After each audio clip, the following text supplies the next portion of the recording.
Alright guys, welcome back. We got Alliance War Season 29, War Number 1. Attack and defense tactics are back for this season. We're on the same paths as last season, so we got some familiar favorites. We got some new fights. Should be good. We start off, we've got Guillotine 2099. I believe she's got the global defense tactic where if they evade or miss, they gain power. I don't have to worry about... this is Ebb and Flow Knockdown, and I don't have to worry about her triggering miss with Magneto. Again, any hashtag Metal Champions, Magneto is so good for, and we've got a couple Magneto fights in this one there. We kind of slipped up on the special one evade, but we're doing just fine. And even with the magnetism there, knocking down did trigger the Fury, so that's always nice to see. Sometimes the magnetism just completely removes the node altogether. Again, also disclaimer, if you haven't seen some of these videos before, I speed up everything a little bit because I have like 16 solos in this war. We're going to try and go deathless as many times as we can. Deaths are going to happen, and we'll see if we get a nice clean one for the first war of the season. And most of the times we do get some boss action. We do not take on the boss in this war, but we'll see how the season goes. Here we have, again, Ebb and Flow Knockdown, Rhino. Went in with Magneto as well. Just trying to focus on pushing him to a bar of power so I don't have to try and risk blocking his his medium dash and hopefully that he doesn't go unblockable. So I do take a little bit of chip damage in this one. But again, I'm just spamming specials in order to keep pushing him to at least a bar of power, and then easy champion to counter. And then we can just keep knocking him down with the specials. It's not too bad here. Again, he's got the heavy hitter, so I can't intercept his heavy attack. So again, just pushing with specials to special one. Now here, I honestly, I keep taking this fight, and I hate this fight. It's Ebony Maw, and now with the global node there, if I hit him when I miss, then I risk giving him too much power. So I'm trying to do this one as careful as I can, but it's very tricky fighting Maw. I'm trying really hard not to give him any of his missions. Try to get as many openings as I can in here. And again, it means I got to rely like there on nice little intercepts. Try to bait his special one there. I do get clipped a whole bunch, I think, near the end of this fight where it just gets out of control. But I managed to escape with the solo. So in there, I get clipped by back-to-back heavies where I'm trying to move out of the way. Couldn't get out of the way. Try to intercept him with a special one. Now again, he's got heavy hitter on, so I can't intercept his heavies. I'm waiting for him to throw a special one. Luckily, he does. I'm able to get my counter in with the mid-combo stun, which is why I'm using Doom against Ebony Maw, because you got to knock him down to get him to get rid of the focus. And then luckily, I get through that one. All right, now we're going to jump on. We actually have Mole Man makes an appearance in this war, along with Kingpin and Doc Ock on my main account. So Kingpin is just unbelievable for Hazard Shift. We used him a ton of times last season. I anticipate using him a bunch of times this season. My main account, because I'm running willpower, even just a little bit of willpower, he's always getting some healing off of that. And you can see that first fight finish with a full bar of power, that full bar of health. That was amazing. Now, usually I get really nervous when I'm taking on this Havoc, where I've gone with Warlock or Colossus, someone with an armor up buff, and I'm worried about I can only attack in during half the fight. Here, I'm not really worried about him putting any, even his debuffs that he can put, like the feedback debuff on me. I have a chance to purify it.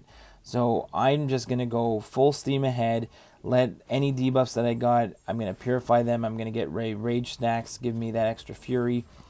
It's okay, I got clipped a little bit by that special one, but he's dropping so fast, it doesn't even matter. So Kingpin is just unbelievable. Definitely happy with that rank 3 6-star choice. Alright, same thing with Warlock. He's also on the hazard shift node here. I don't believe he's affected by the global node, so I'm not too worried about this. I think I might have had a power start 1 on. We've got so many of these Alliance War boosts still from compensation, and I don't want them to expire, so I'm going to keep using them as much as possible. Like if I think I need it, I might as well throw it on, especially if I'm doing a few fights in a row. And again, that Warlock drops really fast. Now here's a really nice fight. Doc Ock against anyone here really on Power Snack, where you trigger a buff, then they're going to get power gain. And Doc Ock, if I'm playing it nicely and I'm like with a nice parry heavy game, then I can mitigate all the power gain, or as much of it as possible. And it works out really, really nicely. I've done a few fights with Doc Ock against this specific node, and as long as I can get I keep up my parry heavy game, then if he gets to a point where he's going to trigger the power gain, I have a chance to shut it down with the power lock. And it works out quite nicely. We get the triple debuff there on the special 2. Timing was great. That was a nice chunk of damage, direct damage on the heavy. Here, we did push to a special 2. We managed to block. I think I got a nice clean block / evade on that one. I always am very nervous because you get clipped by his special 1 or 2. You can be dead in seconds. Here we go off another special 2 with the triple debuff. Evade the special 1. Come in. It should be one more parry heavy. Should do it. And there we go. That's a really, really, really nice fight there. Here's one of our familiar favorites. We've got Korg on Mixmaster. We've got the guidance boost applied by a teammate with White Magneto. We go in with Doom. And we're going to go ahead and try and remember. There we forget that it's Mixmaster. It is the first war of the season. Granted, there wasn't much of a break, but we make a small little error there, but that's fine. Now we go back in. We get our special 2 off with his rock stacks off. So all the incinerates stick, and that's what we want to see on this fight. Again, Doom is good for Korg because it's all energy-based attacks. I don't have to worry about the Thorns damage from Korg. We do get clipped a little bit there, but it's fine. Even if we take a little bit of... We already had to heal up from the Ebony Maw fight. I can't remember if we have any more Doom fights, but I know this one was definitely on the list. We are not as crazy in our battle group about making sure that everyone... I don't know what everyone is doing on every single fight. I know I try to plan out all my fights before every war between the 2 accounts. I'm not always going to take... sometimes I switch. I think even this one I might have switched. I'll start on path 9 with one account and do path 5, and then I might do path 5 on the first phase and switch to path 9 for the second phase. As long as I can coordinate my attacks, where my fights are going to be, and then I try to get as many of the minis and community fights and then the boss circle. Try to make sure we know who's on the boss, who's taking the boss circle fights before we jump in, so that it's not you don't want to get stuck without a counter when you get to the boss circle. Here's another really nice Doc Ock fight. So Domino does have the global node here, but again, the power of Doc Ock and his power lock is just awesome. I also got showcase some of my backdraft intercepting again against Domino here. We're going to get her to throw that special 2. We're going to wait out the evaded and unstoppable. And then we're going to wait for her to dash in. We dash back, get a little dash back intercept there. And again, even with the power gain, I'm not too worried. I have Doc Ock's built-in power lock just in case. And again... wait for a nice chance for an intercept after the special 2 bait. Wait for that evade and unstoppable to go away. And we get another nice clean intercept there. And another one. Keep the power lock on. We get a little heavy attack there. And again, it's got the kinetic transference and footloose on this node. I actually don't mind the fact that even if you take some blocked hits or you parry, push to a special 2 is definitely the better than the special 1. It's a little cleaner sometimes to get the nice intercept, or like the nice counter off the special 2, and that's a nice clean fight there. Now you can see we went, the main account switched from path 9 to path 5 for section 2. I saw this Black Widow Deadly Origin there. I didn't want to get stuck with her evade or her shocks, so I'm like, time to bring in Mole Man. We've got him at 565. We're going to bring him in here, and we get a nice little intercept there on Ebb and Flow intercept. Not always perfect at getting those, but we go ahead and we go for it. We land it. I prefer to push Black Widow Deadly Origins to a special 2. Much easier to counter. There we get another intercept. And as much as she's throwing those, she can throw those big shocks, she is not shock immune. So I can get my bleeds and shocks from Mole Man. This was actually, I was really happy with this choice here. This could have been a tricky fight with somebody else, but I thought this one worked out really, really well.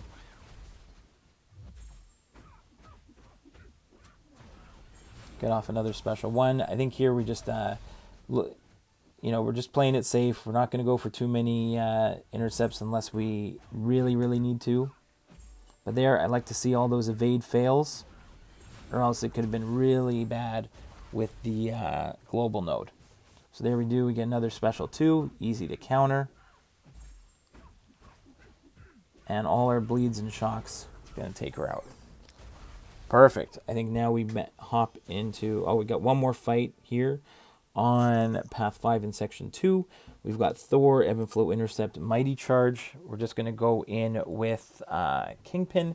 Again, just against Thor, you got to be aware that you're throwing a special that's going to push him to 20 hits on his combo meter. You don't want to push him to 20 unless you're doing it with a special. So you can see there, throw the special, get rid of his power gain, and then go back and, again, he's on Ebb and Flow Intercept because he can auto-block you.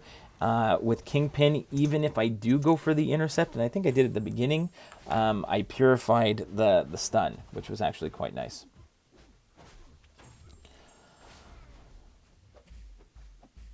So again, Kingpin comes in clutch. Another nice fight. Wait for Thor to throw his special. There you can see I got auto-blocked, but I purified the stun.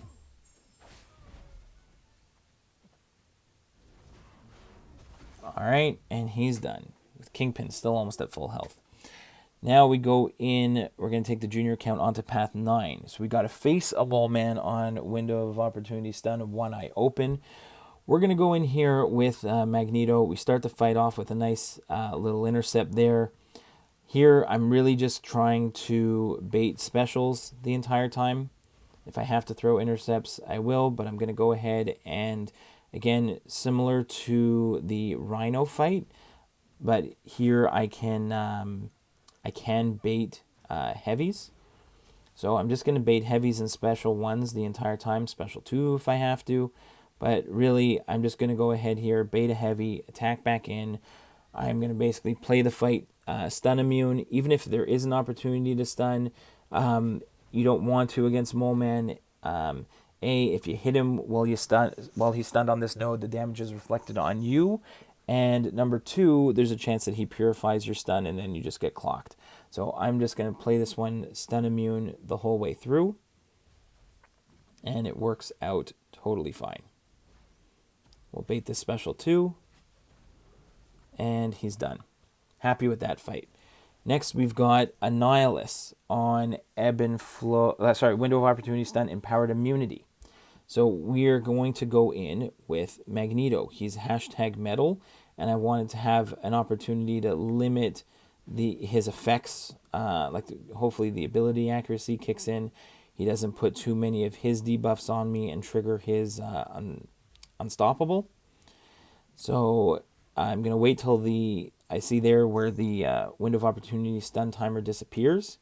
or at least it goes down, wait for it to reset. It does reset. There is a chance that Magneto can get rid of this node altogether.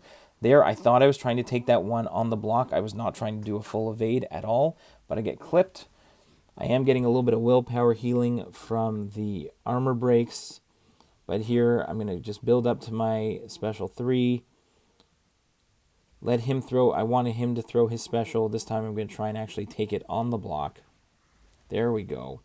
Get some willpower healing from that. Drop my own special 3.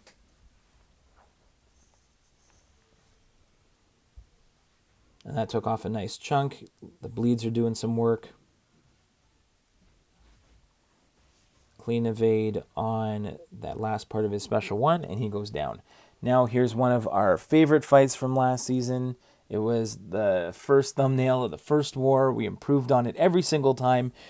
We've done this bishop on this node here where, Vigorous Assault. And where if he has a healing buff, he's going to be unblockable.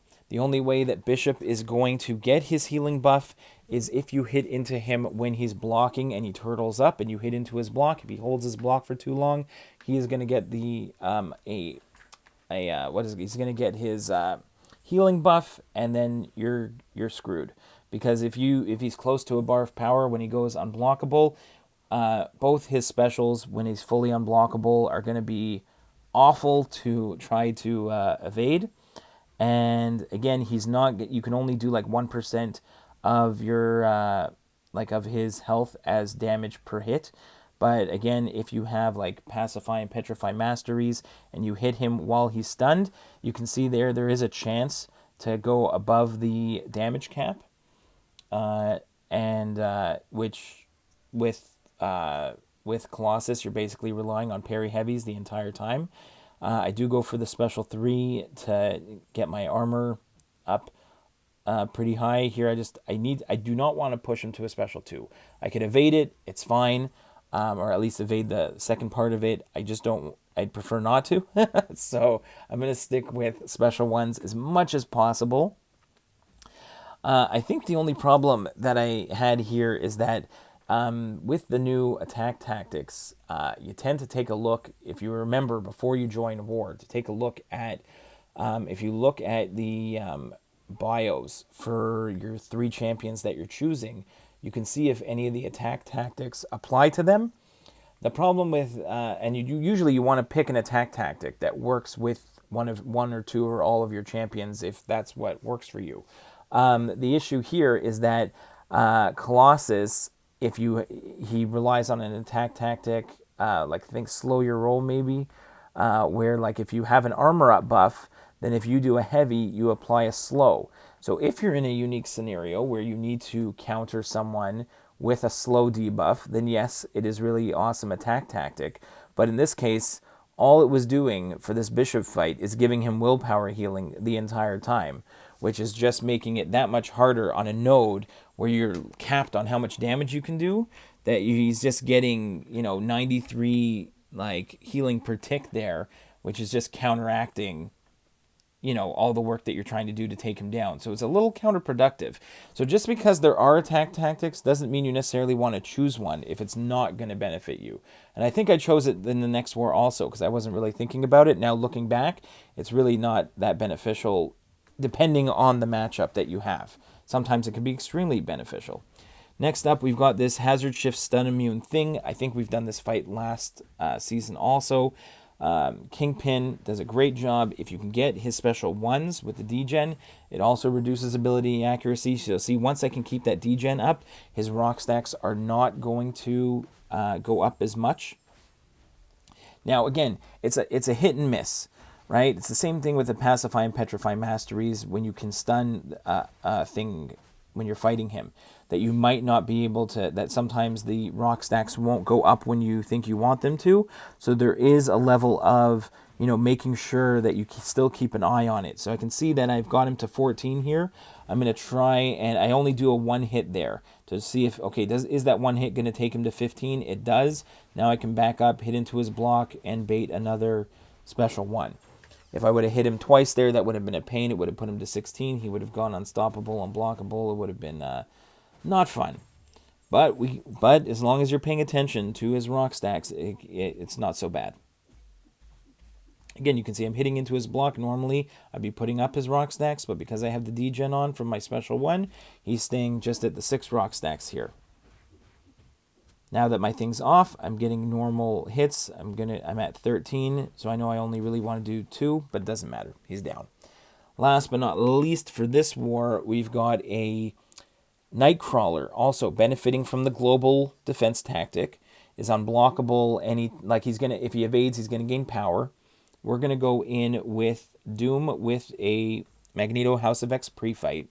So between my mid combo stun and the passive stun that is bypassing Limber on this node, then I don't really have to worry too much about, I don't want to attack into him more than, I just really want to parry heavy him and then throw my special, because I don't want to deal with him evading. And I do get a little lucky, and sometimes you got to be lucky to be good. I go ahead and I throw my special 3, and I don't think I went in for the proper full combo afterwards, or I try to, but I think what happens is, if I didn't slow it down, but he gets the power gain from an evade. He goes to special 3. Luckily, I still had a special 1. I quickly threw it, got to steal the power, dropped my special 2, and he drops. So you got to be a little lucky to be good. That's the end of war number 1. I hope you enjoyed it. 16 solos. We'll see you in the next one.